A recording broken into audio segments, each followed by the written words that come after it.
Bismillahirrahmanirrahim. Assalamualaikum warahmatullahi wabarakatuh. Alhamdulillahirabbil alamin, hamdan katsiran thayyiban mubarakan fih.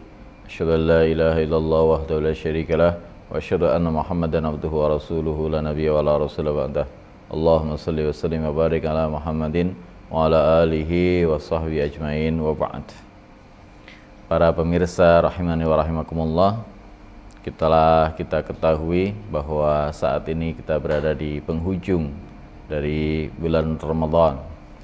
Kita telah berusaha semaksimal mungkin di dalam bulan Ramadan ini menggapai keridhaan Allah Subhanahu wa taala dengan memaksimalkan ibadah kita, mulai dari puasa, kemudian salat tarawih, kemudian membaca Al-Qur'an, memaksimalkan sedekah, bacaan Al-Qur'an dan lain sebagainya.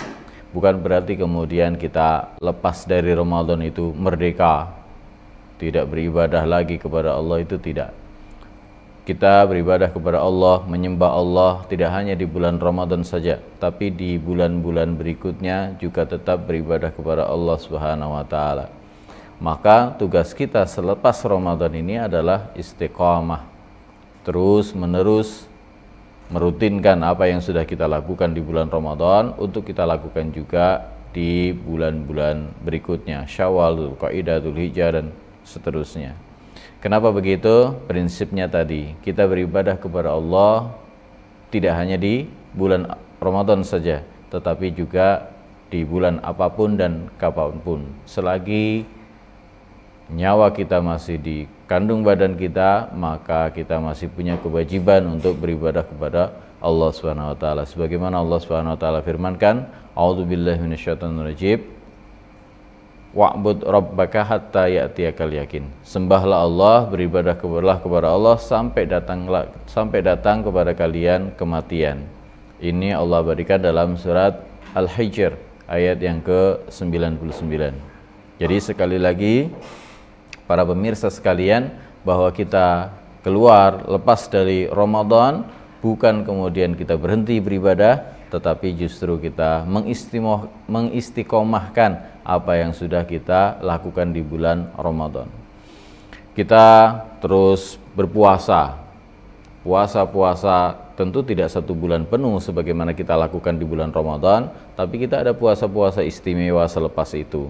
Misalnya di bulan Syawal, kata Rasulullah Muhammad sallallahu alaihi wasallam, "Man shoma Ramadana tsumma atba'ahu sittan min Syawal, kana lahu kasiyamid dahri." Atau kama qala Rasulullah Muhammad sallallahu alaihi wasallam, barang siapa yang puasa Ramadan full kemudian menyusulkan dengan 6 hari di bulan Syawal, maka dia seperti orang yang berpuasa 1 tahun lamanya. Kenapa demikian jemaah sekalian? Karena minimal umat Muhammad sallallahu alaihi wasallam itu ibadahnya dilipat gandakan 10 kali lipat. Jadi kalau 1 bulan Ramadan dilipatkan 10 kali lipat sama seperti 10 bulan. Kemudian 6 hari di bulan Syawal dikalikan 10, ada 60 hari sama atau sebanding dengan 2 bulan. Maka 10 tambah 2 bulan sama dengan 12 bulan, artinya itu 1 tahun. Ini tentu keistimewaan yang luar biasa yang tidak seyogianya kita kemudian melewatkan begitu saja. Demikian juga dengan tahajud kita.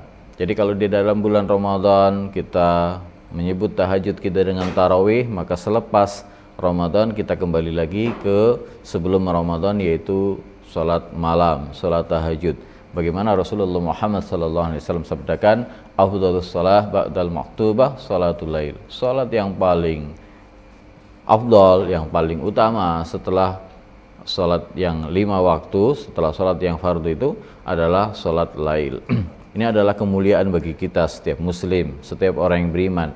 Maka tidak seyogianya kita melewati hari-hari kita tanpa salat malam. Setidaknya kita bisa mengamalkan apa yang diamalkan oleh sahabat Abu Hurairah radhiyallahu anhu. Beliau itu tidak istirahat, tidak tidur sebelum melaksanakan sholat witir, karena beliau belajar sampai tidurnya larut malam, dan beliau khawatir tidak bisa bangun malam. Maka setidaknya melakukan witir sebelum tidur. Ini yang dilakukan oleh sahabat Abu Hurairah dan juga sahabat-sahabat yang lainnya. Intinya di sini adalah jangan sampai ada malam yang terlewatkan tanpa kita mengabdikan diri beribadah kepada Allah Subhanahu wa taala dengan ibadah yang paling mulia, yaitu salat lail atau salat tahajud. Kemudian sedekah kita. Sedekah kita juga kita lestarikan. Selain Ramadan kita juga sedekah. Bersedekah sebagaimana kita sudah sampaikan pada ceramah-ceramah yang terdahulu, ini memiliki keistimewaan yang luar biasa, yang sampai orang yang paling tahu keistimewaannya adalah orang yang sudah mati, sudah meninggal. Dia berdoa kepada Allah, ya Allah kembalikanlah aku ke kehidupan dunia sebentar saja. Untuk apa? Untuk supaya bisa bersedekah. Hal ini diinformasikan kepada kita, tentu bukan tanpa maksud, tetapi maksudnya adalah selagi kita masih hidup di dunia ini, belum sampai kematian kita datang, maka kita mensedekahkan sebagian rezeki yang Allah karuniakan kepada kita sebagai bentuk ketaatan kepada Allah Subhanahu wa taala.